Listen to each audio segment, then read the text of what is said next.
All right, I think we're live. Jared, are you alive? Yeah, I'm ready to go. I'm live, and I believe that Summer is hopping in here to go live as well. I think we're all going live on 502 live streamers and on our various other platforms. And I'm so glad to have you guys with us this afternoon. We had some phone calls about Senate Bill 170, which is coming up for a Can you guys hear me now? Senate floor seat, Senate floor vote. Unfortunately, we are not sure at this point whether it actually went to the vote on the floor of the Senate. I don't think it did. It was supposed to be at 4 o'clock this afternoon. Hey, Summer. Glad you're with us. It looks like it may be happening at a later time, but it does have to pass the floor of the Senate. Then it goes to the House. Then it has to go to the governor. So at some point, I know that the folks that we have on here today are hoping it's going to stop. So let's just go straight to our two guests. Reinhardt has one of our guests in studio with him. That's Virginia Lee. He gave a little wave there, Virginia. And you see Dee Dee Taylor right there, who goes by Dee Dee Taylor, right in her little office at 502 Hemp. Summer Dickerson and I are at our own places. So we decided to gather virtually because of the timeliness of this matter and just give a little quick update to you on what the bill is about, number one, how it's going to impact Kentuckians, and why these people are opposing this bill. So let's get started with you, Dee Dee, of 502 Hemp. So you definitely need a little bit of backstory. Please. Back in April of 2021, a guidance letter was sent by Joseph Bilby from the Kentucky Department of Agriculture stating that a little quick illegal. So he pretty much said, no licensee holders can make these products. No, you'll lose your license. This stuff it's a Schedule I drug, Schedule I, and that you could face prosecution, face criminal charges. Mm-hmm. So there was a few of us that got together to discuss this. We decided, hey, it's just an opinion letter. It's not law. There's nothing in KRS that says any of this stuff.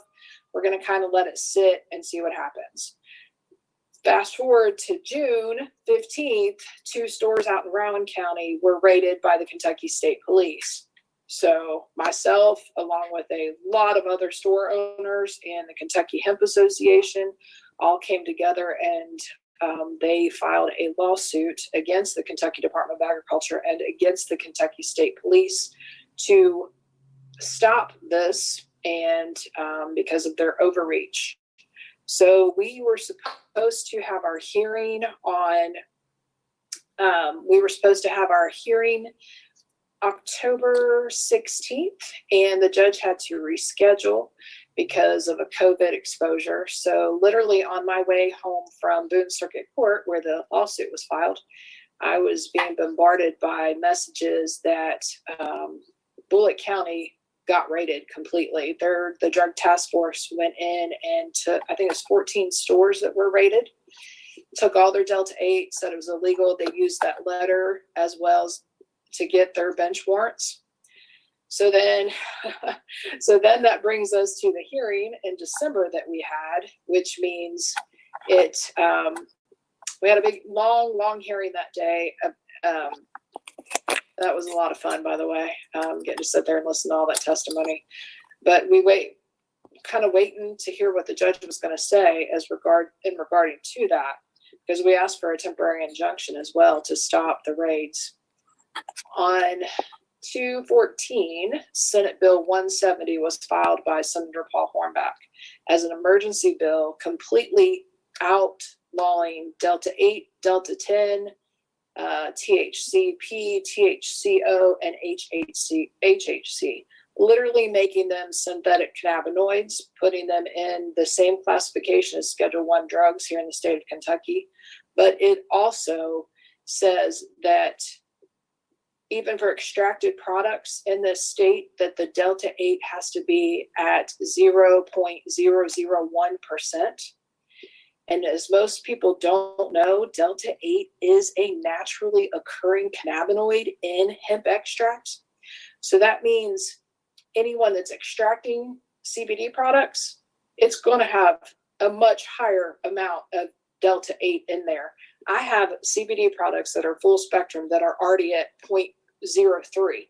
So technically it would be illegal. So what this means for the state and why all of us are trying to scramble to get this stopped is it could seriously hurt the entire industry, not just Delta 8, but the entire hemp industry here in the state of Kentucky. It hurts the farmers, it hurts the processors, and it sure as heck hurts us retailers. So it's kind of an update. That's an awesome, awesome update. Virginia, do you have anything that you would like to add to that? Yeah, so we saw in Kentucky that we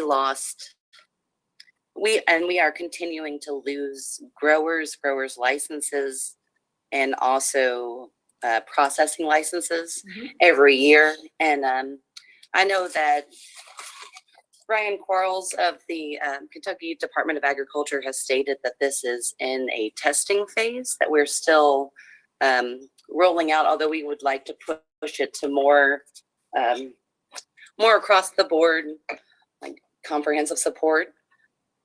But from 2020, we had 960 requests for permits to grow in Kentucky. 157 of them actually were not, did not list sites. They just wanted to store what they had from the previous harvest in 2019. Mm-hmm. In 2021, we saw that 445, which is, obviously half of the permits that were asked for the year before were asked for again, and 130 of them were for storage use only. And overall, we saw 30 out of 40 states had a significant reduced applications for 2021. And with the revenue, the hemp acreage and protection survey done by the USDA for 2021 showed that our largest category for investment, that there in the open field market was a gain of 623 million in floral sales. Also, we the highest after that would be in the seed category, and that was 41.5 million. So if the country as a whole is going towards floral and towards like CBD and hemp for smokable purposes and for processing, what are we as Kentuckians gaining from that if we are seeing a significant loss in permitting over time? And so how would this SB 170 affect us as a market on the grand scheme if we then if we criminalize the even so much as to research into Delta 8? What is that going to do for the CBD market, and what is that, or for the hemp market, and what is that going to do for us specifically? Right. And in KRS, it already had listed in there about hemp flower not being able to sell it to the public. Now I know there are stores all over Kentucky that do it. I can't say I blame them. However, when they came out with the Delta 8 saying that, I was like, ooh, there's no way I'm selling floral, because that's what they'll get me on. They'll get me on selling freaking hemp flower, even though I knew I was right about the Delta 8. So there has been so many issues that have hurt Kentucky farmers and processors and retailers here in Kentucky, but this one just really takes the cake. Okay, so I'm We gonna have to stop. ask a question that just I think people really need to understand and can't quite figure out. How is it that all of these products have been legal and people have been selling them, growing them, manufacturing them, using them since they were passed into law as legal? How can this bill just unilaterally turn that around, and for no apparent reason? Or is there a reason that we don't really understand? Well, I definitely think there's a reason that we don't understand. But, the 2018 Farm Bill said all derivatives, all isomers. The word all is so important. It doesn't say anything about naturally occurring cannabinoids. It doesn't say anything about synthetic cannabinoids. It doesn't say anything other than all isomers, derivatives, salts. They're legal as long as it is below 0.3% Delta 9 THC. And some people are saying that Delta 8 is new to the market, but it's not. It has actually been around since the 70s. They have used Delta 8 in some of the cancer research projects and research to actually help and study if Delta 8 can help people with cancer. So when they talk about this as a new product, okay, it may be to the market, but they've known about this THC product for a really long time. So does So the Kentucky And same with legislature- HHC as well. Does the Kentucky legislature not know that states all around us and everywhere in the nation are growing marijuana and profiting from it? And, you know, and I'm not a pot smoker. I've never smoked pot. I use your 502 hemp non-THC CBD oil as a treatment for not only my dog's arthritis, but for my own depression and anxiety. I'm a huge proponent of that. But do they not understand that this is nothing new and that, you know, across the world, people grow pot and make a lot of money off of it for their state? And it does have a lot of very important applications other than just people smoking it for their own enjoyment? I don't think they do know that. I think it's important that we disassociate for sure. cannabis from CBD. Mm-hmm. Although they're both very helpful and both have a lot of medicinal effects, we are actually talking about two separate things. And why are we talking about two separate things? Because technically it is the same plant. The government split the plant, made it hemp, even though it's the same damn plant. They all Right. have the same cannabinoids in each plant. So we're going by the rules. We're playing by the law. When these products came to market, and it literally saved a lot of retail stores to be able to offer these, because I'm sorry, but people want them. And if they're not going to give us the medical marijuana and they're not going to give us recreational, Delta 8 was that bridge that some people needed. Plus, there are medical and medicinal properties to Delta 8. I have people with cancer that take it instead of taking opiates. Yep. I have veterans that have horrible PTSD that managed to get off tons of drugs that use these products. I mean, the list goes on and on and on. It helps with anxiety. It helps with seizures. And I think maybe that's the scare to it as well. Because, oh my gosh, will people use these instead of using opiates? Oh, Well, Dee Dee, I nobody mean, knows better than you. sorry, that sarcasm. I reduced my psychiatric meds that I took after my depression and anxiety to one medication, off of benzos, off of everything, because of that 502 hemp non-THC CBD oil.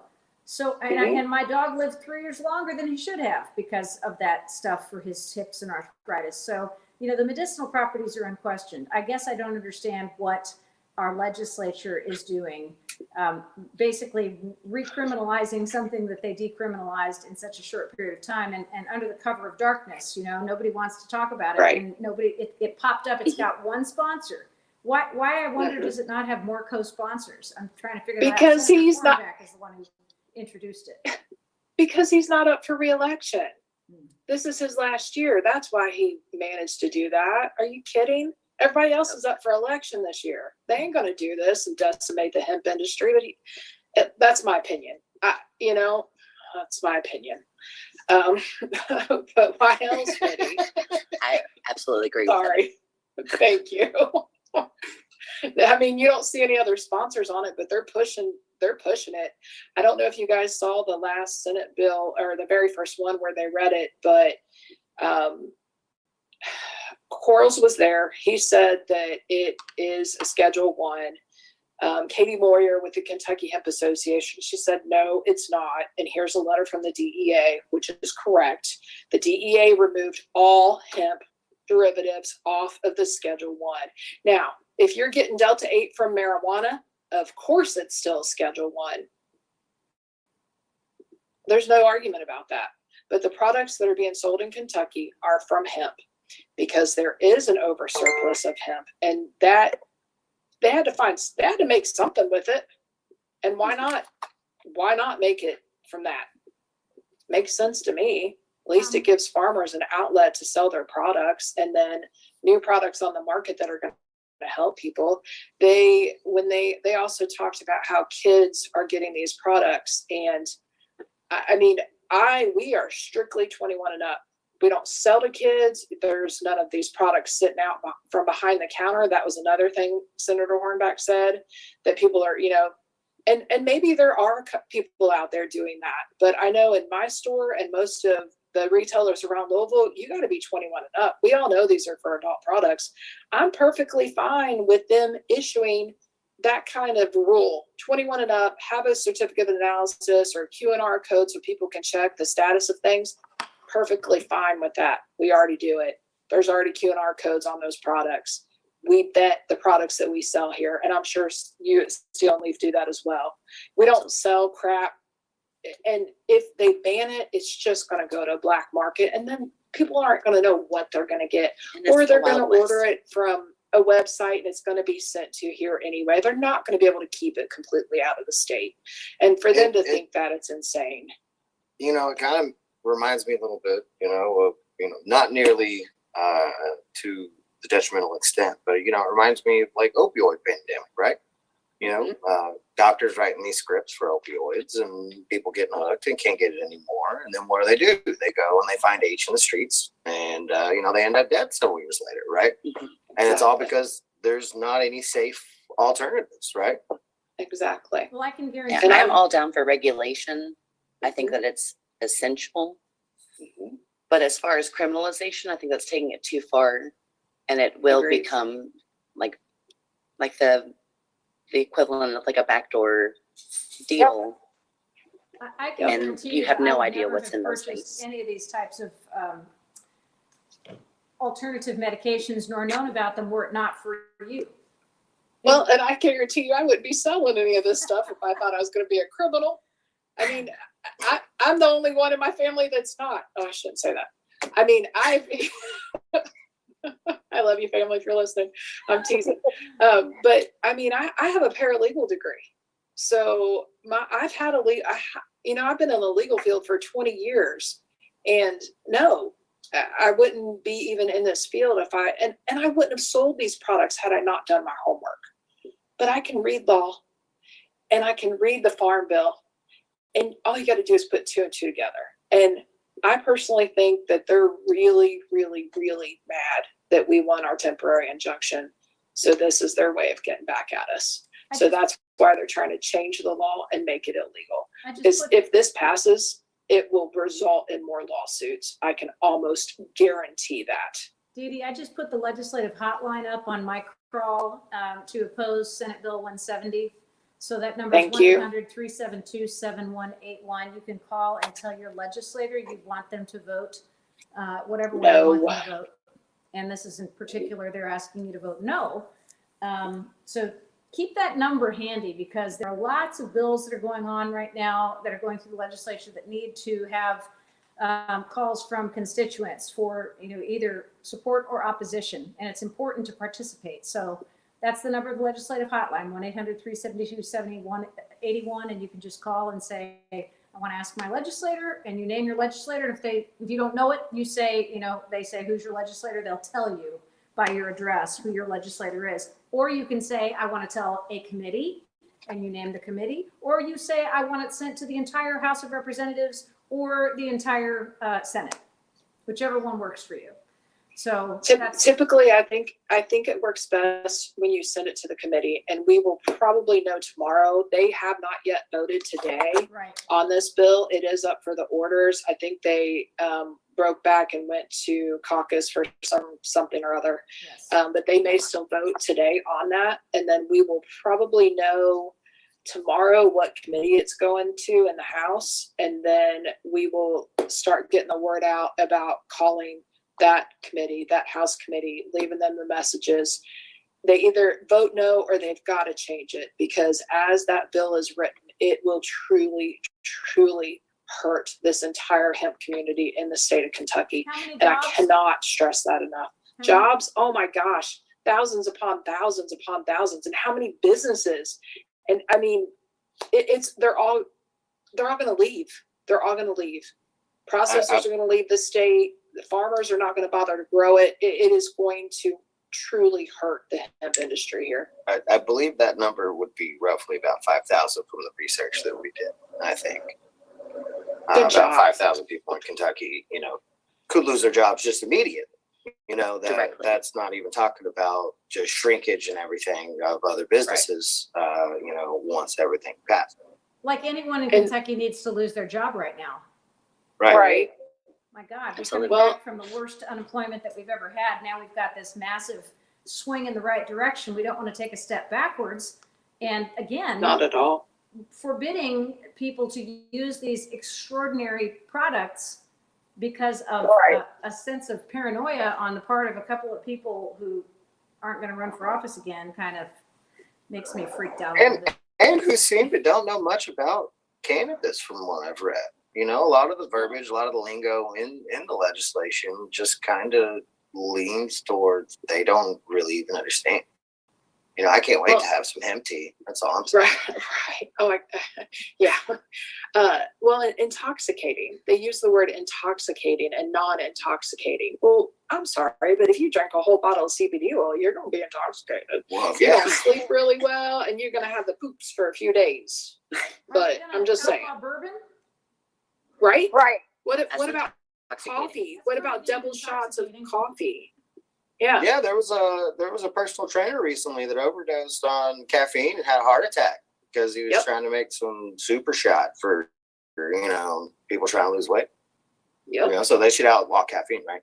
And Right. energy drinks too. Those things are awful. Those Energy actually drinks. sicko. Energy drinks are the worst ones for you. So Yeah, those are absolutely horrible. What kills me is doing what I do, when working with a lot of people in addiction and trauma and things like that. See, it seems, and I'm talking about even the non-THC stuff. The CBD oil stuff has been like a heaven sent to people with trauma, people with lots of pain that don't want to take pain pills and things like that, so you don't get stuck into your, they want to support their own recovery, and they're like, I can't take a bunch of opioids. And that and even with me, I was a little hesitant because I was like, well, let's see what this is all about. But the more I learned about it, I was like, oh my God, this is amazing. It's all natural. It has so many different benefits. And it really got you to question, like, if they're so gun ho against something all natural, but will be quick to throw big pharma down your throat, man, we're in a rough spot. yeah. And Yeah, that might for be sure. one of the big miscommunications is, they're trying to push it like it's synthetic, but it's Right. not actually. I can't pronounce the full name of the ISO some of the actual breakdown, the process that happens to make a lot of these derivatives. It's a natural process actually. Just because it's done in a lab doesn't mean that it's not a natural process. Well, if Wow. you think about it this way, they use some of the same products to make these cannabinoids as they do our food. So you will find the exact same Lewis acids or citric acid that they use to these products to make our food with. So when they talk about that and they talk about the fears of that, how about you get rid of Roundup that does cause cancer No Right. and kidding. pesticides like that, No right? kidding. So- the way you just framed that, it reminded me of someone real smart. The way they broke it down to me was like, you got a cheeseburger, right? You got all the elements of your cheeseburger, right? It doesn't matter if the pickles are on the top or on the bottom or wherever, right? Mhm. It's still a cheeseburger.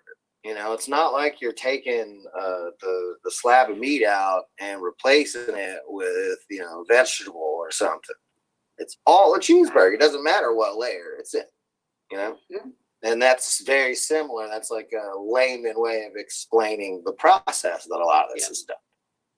And you can literally take any cannabinoid and make it into another cannabinoid.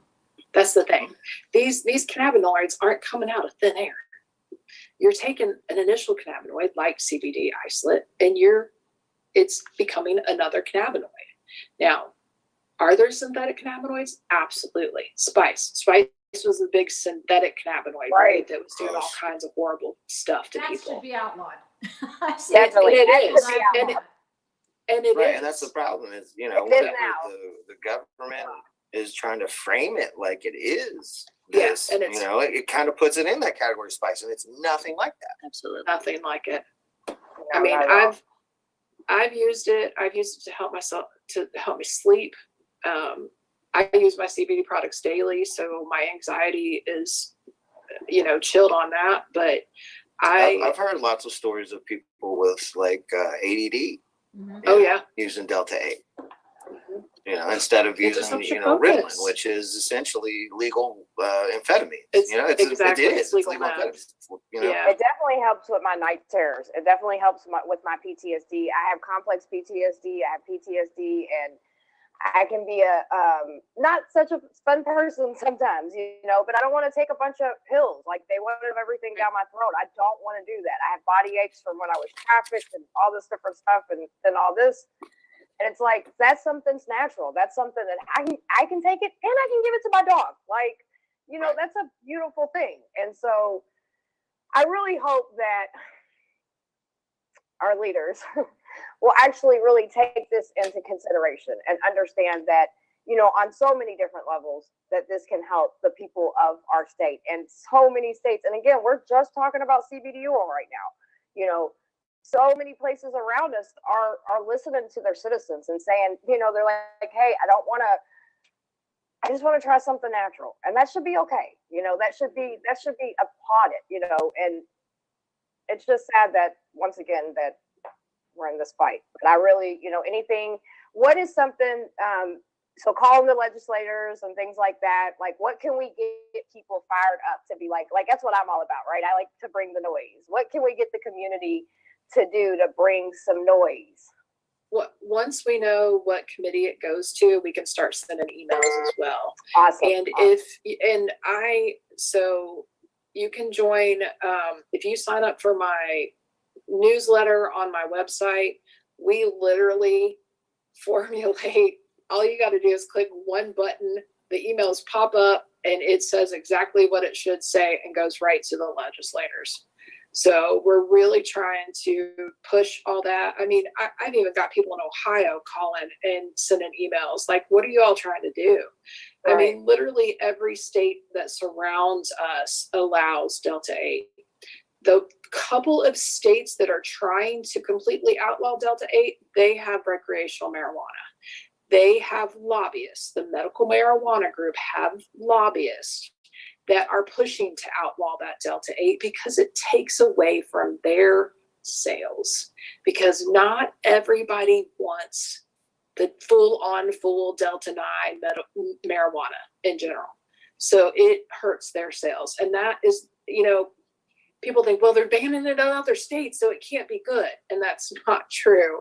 It's usually political and it's usually about money. It's not because the product is bad. In the research that I've done, I had noticed that there was, number of areas that would make it illegal when cannabis became legal. And I always was curious. That was always my assumption, was that it was probably lobbyists pushing for that. So like, it's good to hear, a little bit of confirmation from someone in the industry that probably has a little more knowledge than I do. Yeah, and it's a shame too. I mean, Right. there's even some people in the hemp industry that are lobbying to have it made illegal as well. And not necessarily in Kentucky, but throughout the United States. And that is very frustrating. And it's all about lobbyists and money, Well, unfortunately. this came out of the Ag Committee in the Senate. My friend Michelle Lawson was testifying about the cost of care bill for animals the day that this was read in the Agriculture Committee, and she said she had never even heard of it. Well, it's because it was just literally brought up, just brought into the first reading a few weeks ago. So as soon as the floor vote is taken on the Senate side and they assign it to committee, on the House side, we'll let everybody know what they want you to write to. And after Yes. that, it will either go to conference committee or it will be passed out of both chambers and have to go to the governor. And that will be the point at which you use the hotline to call the governor and say, if it makes it through both houses of, both chambers of the legislature, then you call the governor and you tell him what you want him to do or not do. So there's a process here for everybody to participate, and we hope that you will. And I have tagged somebody that I know who's on the Senate Agriculture Committee, Senator Robin Webb, who is somebody who should be aware of this. I'm sure she already is, but I'll go ahead and make her aware. She definitely is. Go ahead and make her She aware of it definitely anyway. is. I'll hit a couple of other people up. And definitely tag Jason Nemus. I know he I loves will that. do that. I will tag Senator Jason Nemus, and I will also tag Representative. Senator Rocky Adams, because she is Yeah, I like Lily. she is a pretty amazing gal, and she does a lot of things for animals. So I work with her on a lot of things like that. So I'll go ahead and tag a lot of these folks and encourage everybody else to do that too. And are there any final thoughts that you want to share with us Yes. before we hop off? Please take advantage of this time. Just real quick, they've passed it over. They did not vote today. So it's been passed over for a vote either tomorrow or Wednesday, whenever they're going to do it. But they did not vote today in the Senate. I just got notice of that. Good. So that's good. That means we got another day of it being installed and not going to the House. Yep. Good. So the Well, longer we to can the get best this. of my ability, I'm going to try to, be in Frankfurt as much as I can. Good. To I get plan some on being coverage there it, on- for sure. I plan on being there on Wednesday. I could not be there tomorrow. And now it sounds like it's not critical to be there tomorrow. But I think the more we educate the House representatives, the better off that we will be, because I think most of them just don't know. And they're scared that we're going to harm children. Mm-hmm. And that's the big thing. 21 and up, it's an adult product. I mean, adults should be responsible. Lock it up so your kids can't get it. You can't blame that on the retailers or the makers of these products, just like we don't do that with alcohol. And we Or all know prescription kids get medication. alcohol all the time. Right. Or I was gonna say the same thing. Very good. And Virginia, if we're any final seeing- thoughts from you? yes, if we're seeing as a whole that the hemp industry is moving towards processing for these distillates, why are we cutting off our noses to spider face? What are we going to do in turn to add or boost revenue if the industry is moving towards these products? How are we going to survive as hemp processors and hemp farmers? And how are, us retailers and those of us who have firsthand seen how beneficial this can be for people, what can we do for them? And I think that's a huge thing to think about. Good thought. Good thought. And Well, it pains me that processors in this state are not allowed to make these products, because I personally, y'all might not know this, but my husband is a processor and has been since 2014. He makes my CBD products. And the fact that he can't make the Delta 8, I can't have my own brand with my husband making it, sucks.